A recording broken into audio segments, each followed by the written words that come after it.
Good? You're good. You good? Am I any good? Yep. Really?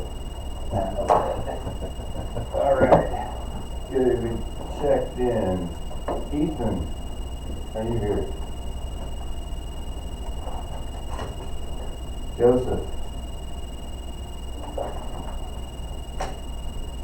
Bella?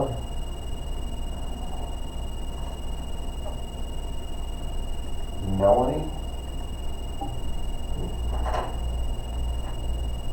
Everybody went on vacation. Mia?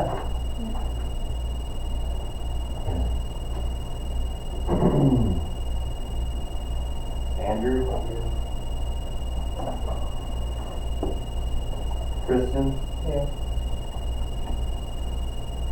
Andrew Jordan? Oh, no. That was you? That the other one? I think it's, I didn't know it either. You guys were gonna get off. It's easy to do. It was Andrew Hoppy. If I butcher your last name, never, don't take it personal. Benjamin. Benjamin. McKenna. Samuel. Here. You go by Samuel? Not go by Sam. Sam? Oh. Dylan? Anybody here I didn't call? Well, you two gave me your sheet, right? Yeah, I already signed. Good deal. If you're late. What we doing? You got, you don't hand out sheets. Alright, so today I think we're gonna go over rules. In the past, we would have you guys do ground rules, come out and talk about ground rules, but we found that having you talk about rules of the game prior to actually knowing them was a problem. So we switched it up, so we ended up teaching the rules first now. Rotating out of rule sheet, it says 2019 on it, but we don't look to be changing any of the rules this year on that sheet, so.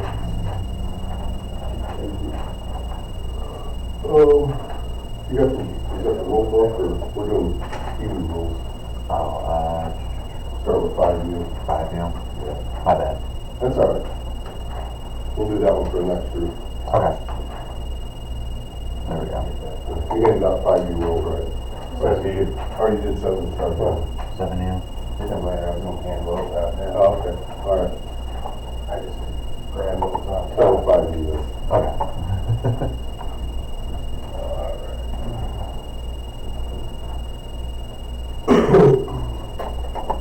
We try to keep these rules as simple as possible. When you're out there, the rules you have in your hand will be basically the rules you're playing by. The big rule book, if somebody pulls the big rule book out, which I don't think we have one handy, you're not going to find the feeder rules in that rule book. They're in that sheet of paper. We do hand out, when we have a manager's meeting, we do hand out that sheet of paper and go over the same rules that we're going over with you guys. So hopefully, you guys and the managers and coaches will be on the same page. But as in past, we find that the managers tend to try to change the rules themselves as it moves along. So if you're trying to be convinced that the rule is different than what we taught you, refer back to that sheet or ask the coach to show you the rule on the sheet. Ready to go? Well, all right, coach pitch. So if you're doing 5-6-2 coach pitch, all games are going to be 1 hour or 5 innings, whichever occurs first. You guys will, and we'll go over this too, up at the shed, when you guys show up at the shed, there will be a timer in the shed and a bucket of balls. So you'll take the timer and the bucket of balls to the field with you. On the timer, you'll set it for 1 hour. And we'll go over later how to program, but it's real simple, just you select the hour. And when you're ready to start, you hit start and you hang it on the fence on a metal pole. It's got a magnet, it'll just stick to the fence. You hit start, tell everybody you're on time, or game started, so they know to get moving. Now, whenever that timer goes off, game is done, you let the batter in the box finish his or her at bat, and the game's done. There's no completing the inning, there's no visiting team's batting, home team's lighting, it's bad, I need to bat. It's a drop dead. So at 1 hour, the game is done as soon as the batter in the box finishes. I don't think we've ever won 5 innings, have we? On TV, have we on a couple times in an hour, so. And you might run into that too. This one you really don't need to worry about. There's 15 player limit on all the OCAC teams. Unless you see a team that shows up that's got like 20 kids in their dugout, then that might be a point of question, but I doubt that will happen. We'll scroll down and up a little bit.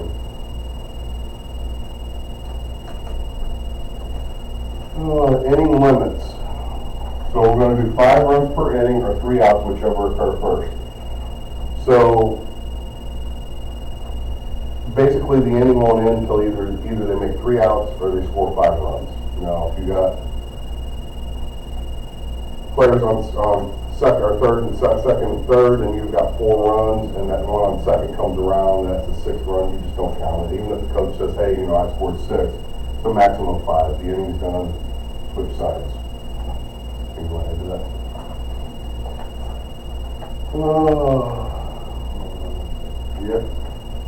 Minimum of 6 players required to start and continue the game. This is a little different from the older kids because we have them do 8 to start the game and finish. On the Pee-wees, we just want to get them in there. So as long as they got 6 players, you can start that game. They can put them wherever they want. You guys got any questions on any of this so far? And this is all pretty basic. Yeah. So if they have more than 15 players, what do we say to them to do about it? You don't care. Yeah. They can know it on the card for us. You're really seeing this on the minimum player, maximum players because it's on there for the coaches and they get the same set of rules. It really is meaningless to you. Yeah. I don't think we've ever had a team that had 15 players at Pee-wees, but You usually build them to be about 12. yeah.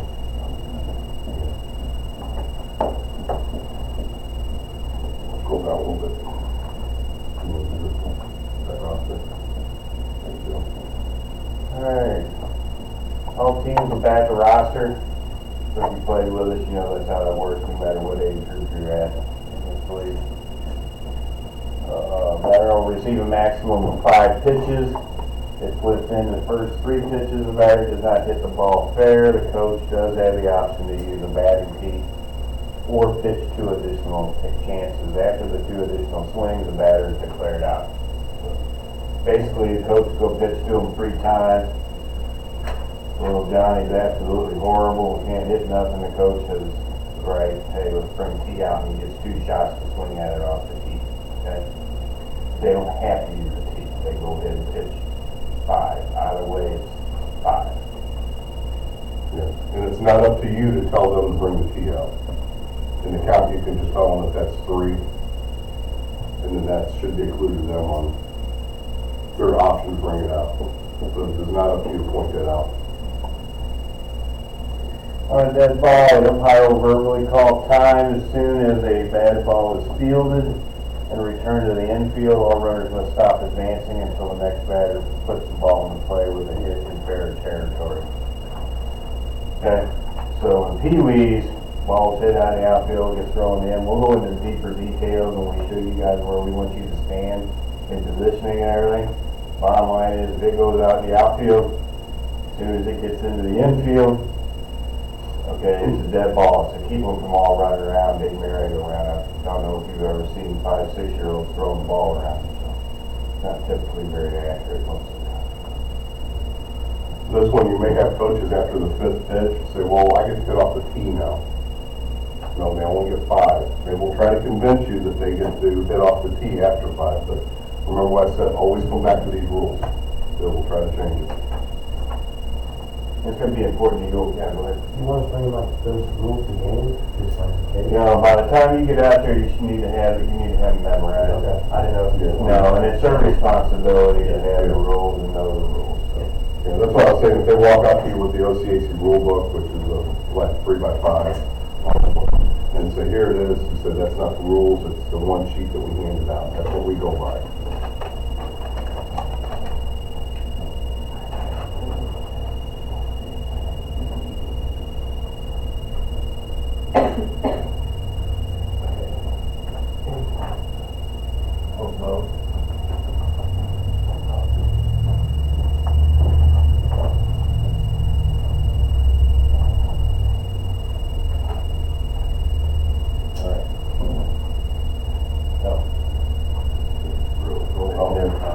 You called this, you did the dead ball, right?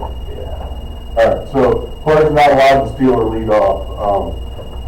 At this age, we don't allow stealing. I mean, the coach is pitching, so they can't really pick a play if they're stealing. Leading off, I mean, if it's blatantly obvious, put it back on the bag, don't call them out. But you will see the kids at this age, they may step off and kind of be wandering around kicking the dirt. Don't call them for trying to lead off. I mean, that's not what we're there about. It's a teaching thing. Just remind the coach to get them back on the bag. I mean, we don't want to start calling 5-year-olds out because they're wandering around the bag because they don't know. Right, right? Most of the time, we can't even find second base running from first, so. Yeah. Try to keep the bags clean when you're out there. You'll see a kid will start trying to cover the bag with the dirt so that because they're bored or they don't want the player from first to know where it's at. We've seen that a lot. So in between innings, just kind of dust the bags off a little bit so everybody knows where they're at. No infield fly rule at this age.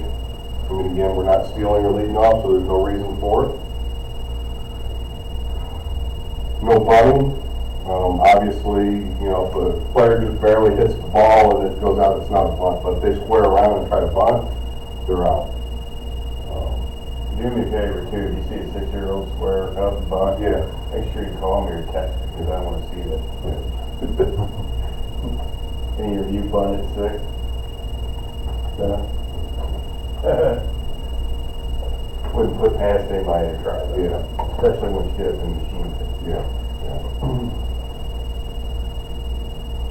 All right, so we're with G. If the ball touches the coach, umpire, or parent when it is hit, it will be considered a live ball. So if they do a rocket shot back at the coach, bounces off of them, that's a live ball. Okay.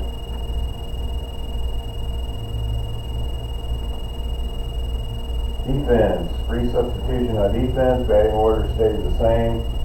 They can have 10 players on the field at any time. They're allowed one pitcher. That pitcher's always going to be, you're facing towards batter's box, it's always going to be on this side, first base side. Okay? Have to get them into the habit so that when they go into machine pitch, they're away from the wheel. Okay? We'll show you that too when we do positioning and everything. All that exciting stuff. 1 catcher and 4 infielders. All other must play outfield. Okay, so don't let these teams bring all their outfielders in, because you'll see it all the time. So they'll bring in each kid, and you got somebody at third base, and you got the outfielder right behind the third base. And managers will ask us what we consider the infield and outfield so they know how far they can bring the kids in without getting in trouble for it. They will push that one. Those fields are pretty large, technically, for TV.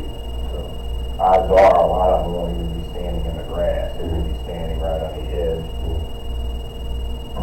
When you look out there, you just need to be able to make sure that you can tell who's playing what position. So when you look out there and you can't really see, there's 2 people standing by shortstop, well, you know that's not right.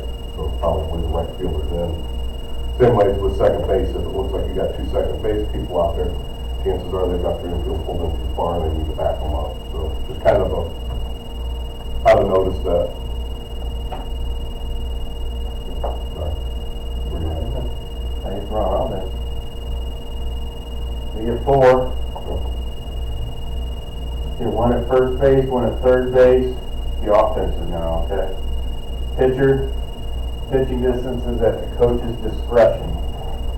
So they can pitch as close or as far back as they want to. I don't think we don't put a mound up there, do we? Put a rubber up there? They can pitch over or underhanded, but the coach must wear a glove. Okay? That's mainly because they gotta be able to receive the ball back from home plate. And then they can have a coach behind the plate to help catch balls and help position the batters. Okay? When you go out there, like I said, you'll take a bucket of balls, there'll be 5 balls in that bucket. Have them pitch them all first.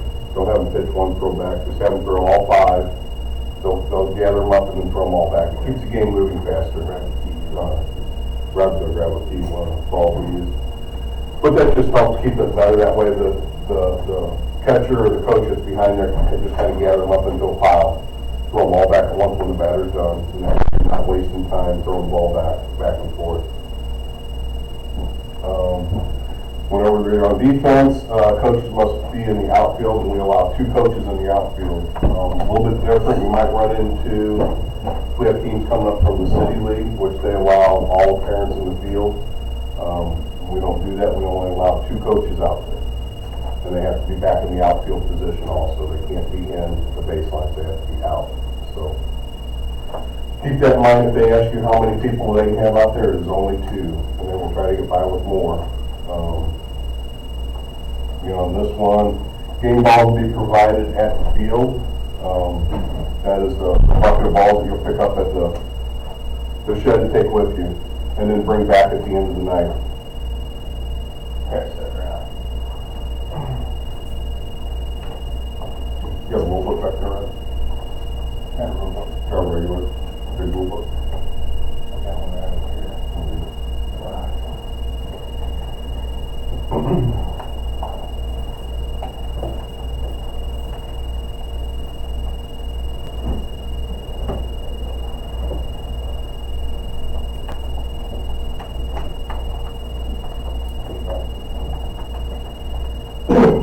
So this last one here, we'll scroll down a little bit, David, if you can.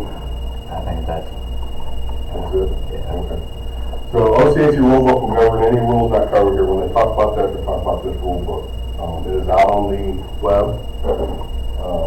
But like I said, any rules you're going by in this are going to be covered on that sheet of paper. The only thing you're going to find in here that's not on here is if you have an ejection, or like a legal player, which hopefully you'll never have that at that age. But the main thing is ejections will be covered in here.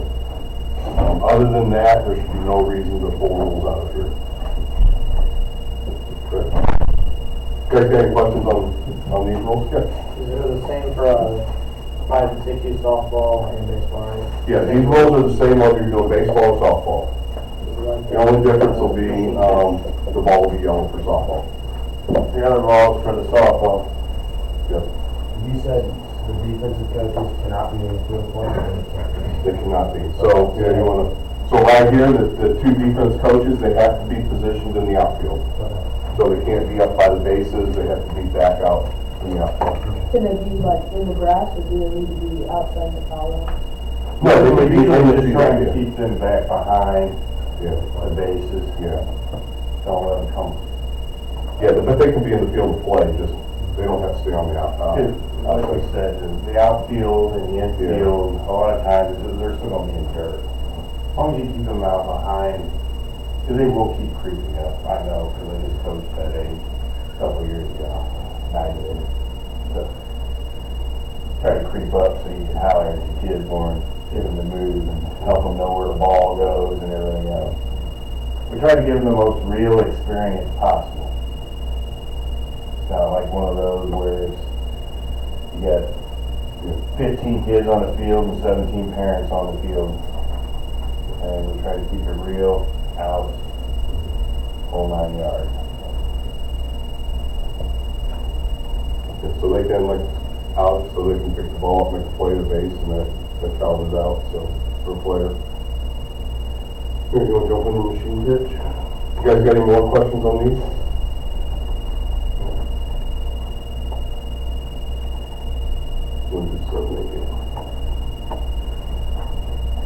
So this is for the machine pitch, and it is also applicable to baseball and softball. Now, if you're doing 8U baseball, don't get this confused because 8U baseball is going to be different than these rules. That's an hour and a half long game. Are we going over those today, Rod? The 8U? Yeah. Huh? No. Okay. All right, so, and then this is for softball 7 and 8U. Same thing with this, it's going to be the games will last 1 hour or 5 innings, whichever occurred first. So you're going to see a lot of these rules are the same. Let's scroll forward. It's going to be the same thing, 15 players. Inning limits are going to be 5 runs per inning, 3 outs, same as the coach pitch. 6 players per game to start and finish. That's the same as the other one. We're going to eliminate this one. So, teams with that roster, that's really, it's the same set of rules. The big difference being the machine is doing the pitching and not the coach. So, same thing with the umpire verbally call time as soon as the batted ball's in the infield. Like Rod said, we'll go over that when we go over positioning, where you guys need to be and when you need to call that ball dead. This one's a new rule for a machine pitch. When a batted ball touches the pitching machine or the generator, the batter is awarded first base and all others advance to fourth. So if the ball's hit, you're going to have a machine and generator. They'll have a circle around it. So if the ball hits that machine or generator, then it's automatic dead ball. The batter will get first base, and then everybody will advance to fourth. And then this one right here, the defensive player enters a pitching machine circle, which is what I just said, there will be a yellow or a white circle around the machine. So if they enter that circle and field the ball, it's automatic dead ball, and the batter is awarded first base again. So we're trying to keep everybody out of that circle. One, we don't want them running into the wheel as it's spinning, or tripping over the generator. And the rest is pretty much the same in there. Yeah. Don't get confused here, because I see it all the time. Before So if the ball touches the coach, umpire, or parent, it's still alive. But on a machine pitch, what'll happen, you'll see it all the time with the umps, the ball doesn't hit the machine. If it hits the machine, it's dead. But it hits the coach and rolls out, it's alive. I see it all the time. What happens is just get in the habit of anything in the circle, you kill it. if it hits the coach and falls down and stops in the circle, then it's a dead ball, because it's within the circle. I don't want the kids running in there. Okay? Yep. It's a little bit, you know, yep. Hopefully we'll be able to get to the point where we'll be able to show you how they operate. Machine, yeah. Well, for sure when we do outdoor training, you'll see there. Because basically you'll want to, most of the time, get it fired up. Some of your coaches will be there before you. Yeah, they'll start it up, use their own balls to get it dialed in, but I'll show you the other balls, but they're regular balls. So softball's an 11-inch, and it's a regular baseball. it's been very good. Yeah. Do we have anything to add to these? This one, like we said before, pitcher must be positioned to the first base side of the machine. Again, the wheel will be spinning on the third base side, so we're going to want everybody on the first base side. And anybody that is in the position, playing the position of the pitcher, will be required to wear a face mask. In softball, all batting players are required to wear face masks. In baseball, they're not. But in 7-8U machine pitch, baseball or softball, anybody playing pitching position must have a face mask on. Does that include the coach? No. Yeah, we don't care for the first, no baseball. So if they're in the pitching position, they have to have a mask with a helmet. And that is strictly safety because of the position of the machine, how hard the machine throws, and how fast some of these balls come off the bat when they're hit. I mean, you will see some nice hits out there from these kids hitting off the machine. Yeah. Coaching positions are gonna be same we went over for coach pitch. You get the coach at first base, third base. Pitcher must also wear a glove. And also, again, somebody behind the plate to help catch the ball and position the batter. And again, get them to do all 5. Don't let them pitch one and wait for the catcher to throw it back.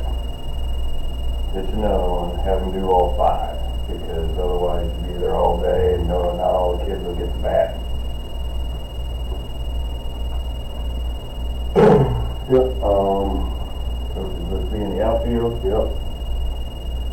You guys will bring the game balls to the game with you. Like I said, there will be a bucket of balls with those in it for that field.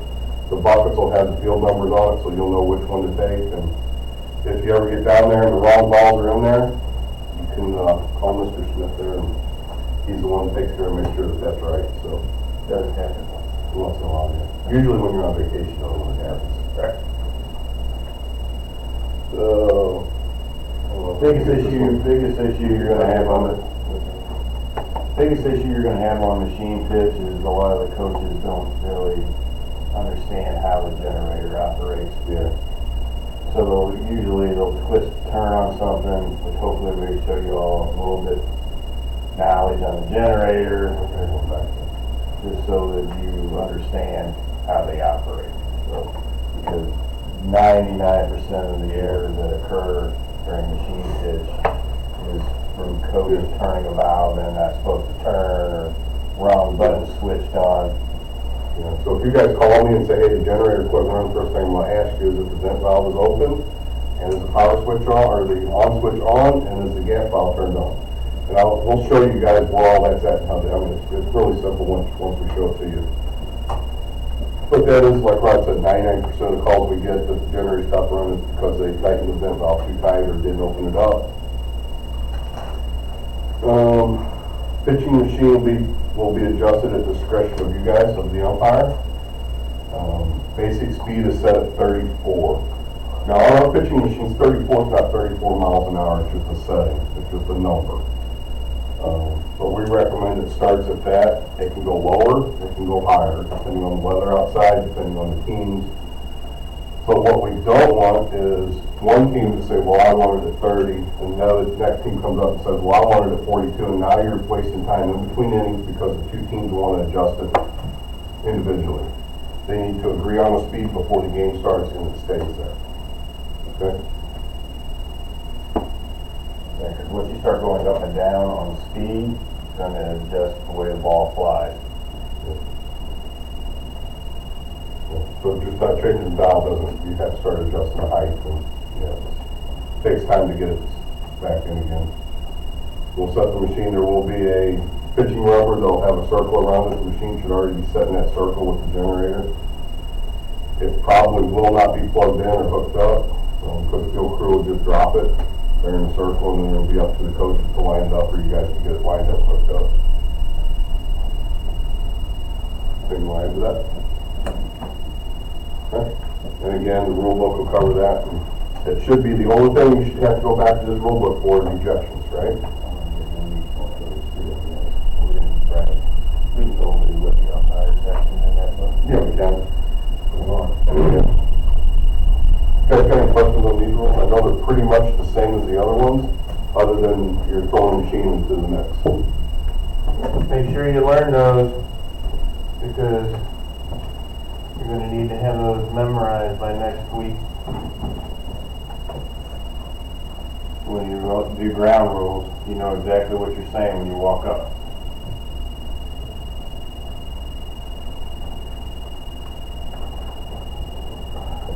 And when we do ground rules next week, basically all you're doing is you're reiterating to the coach these rules here when you come up to ground rules. I don't know if any of you guys have ever been at ground rules when the umpire comes up. Basically, they just touch on rules that may be a problem throughout the game to just make sure everybody's clarified on when you're calling the ball, how many outs there are, how many runs per inning.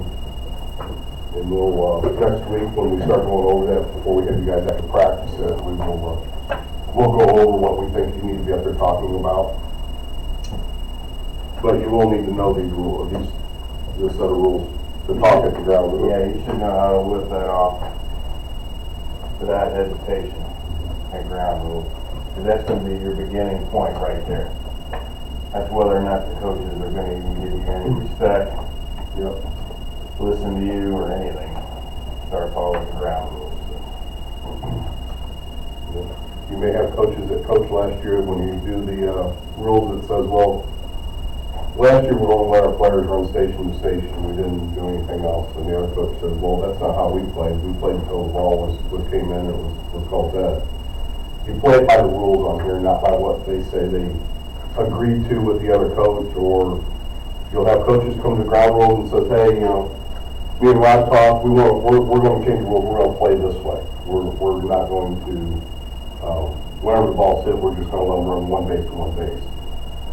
Well, that's fine if that's what they do, but that's not what the rules are. So if one coach doesn't agree with that, you go by these rules. So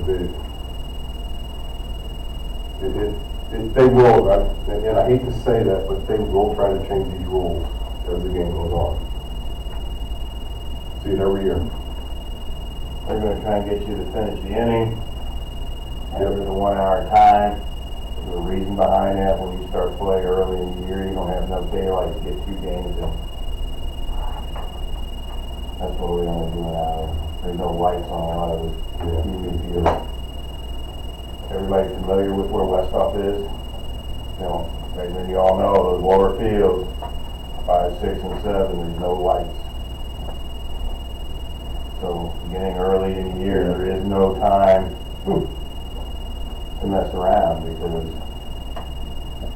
you run out of daylight.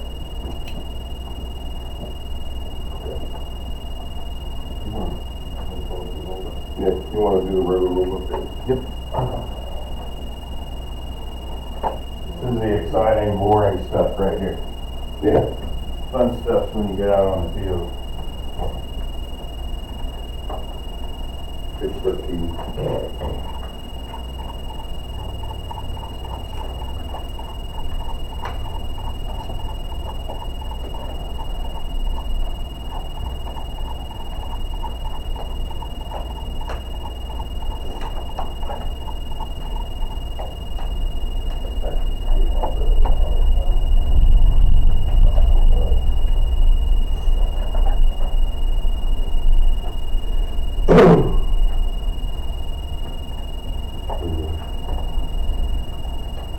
Section 1, player, manager, coach. Everybody on the right page, 13. Page 13, Rule 7. Player, manager, coach, or immediate family member thereof is prohibited from umpiring in any officially scheduled or rescheduled league game in the league in which the team participates. Penalty shall be an automatic game protest, and the game will be rescheduled or replayed in its entirety. Best thing you can do if you happen to know, have a family member on one of these teams or something, let us know so we can get you moved. I mean, it's not really going to be a protested game at your level, but it's going to save you a lot of headaches if somebody else knows. Okay? It's amazing how competitive they get at this age.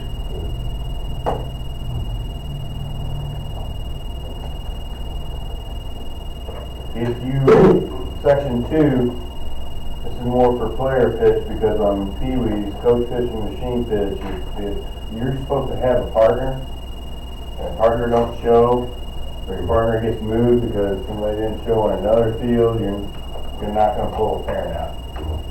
Okay? You'll just take control of the whole game. Small field, pretty simple to do. Right? Yep. I don't want to go over rejection, Joe. Now, hopefully you guys will never, if you ever get in a situation at that age where you got an unruly coach, you can't control the fans or anything, you will have our numbers. Call us, text us. If you do text us, tell us who you are, what field you're at, because if you text me and say, hey, I need some help over here, I'm not going to know who you are because I don't have all your phone numbers in my phone. So just throw me your name and where you're at so we know where to go. Okay? Yeah, we did put 100, 120 umpires in their phone. Yeah. So, but hopefully you'll never have to call us for that.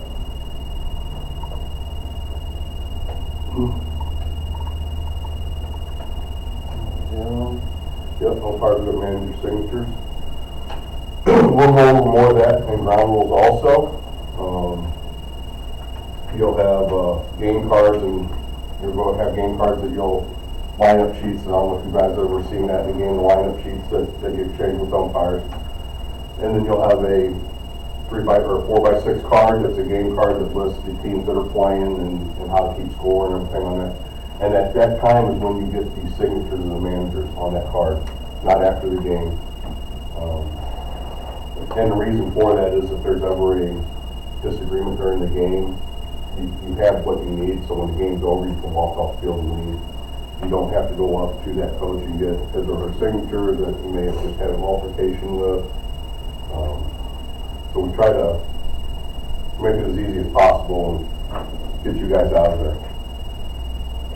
And your age group, scores don't really matter. But we still have, you have to track scores basically because you gotta wait about the 5 runs per inning. They all get participation trophies, but you're still gonna have your coaches that care about the scores. If you run into a problem at the end of the game, and you're concerned about the score, and you just say, hey, contact the office tomorrow. Okay? In all reality, it doesn't matter, but we'll deal with them in here, and that way you don't have to deal with it. Alright, yep. And that's what I said just a minute ago, as soon as the game's done. Some umpires will hang around and do fist bumps when the kids line up. I mean, sometimes I pull you guys out there and do fist bumps with the kids when they're done. But you don't have to do that. You don't have to stay around for anything. As soon as the game's done, you gather your things up and you can leave. Now, if you've got a second game, I wouldn't go too far, especially those fields down there, but if you need to go up and get water or something from the concession stand. Always enter the field together. Always leave the field together. Okay? The only time you would walk on the field by yourself would be if for some reason you got left solo, got left hanging.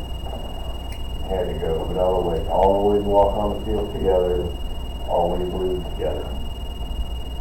That is to protect each other. If a coach comes up and says something, you always have somebody else, and then the herd will went on.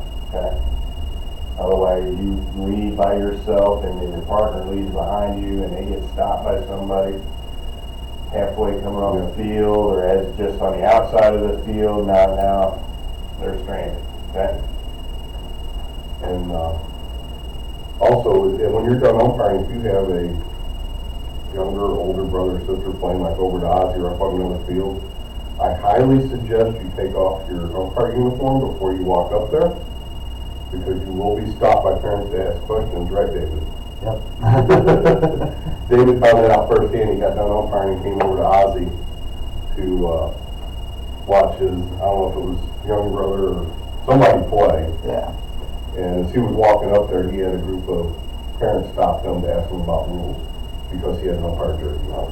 Had nothing to do with the game, wasn't even over there, wasn't even qualified to do the level that they were asking, but they saw somebody in an umpire uniform and they were around him asking questions. So, just if you're going to another park, just take off your jersey. That way, you draw less attention. Right?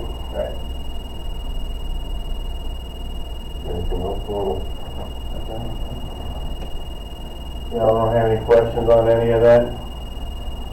Did any of you play Pee-wees here? Did you? That was a while back. Do you even remember what it was like? Yeah. A little bit.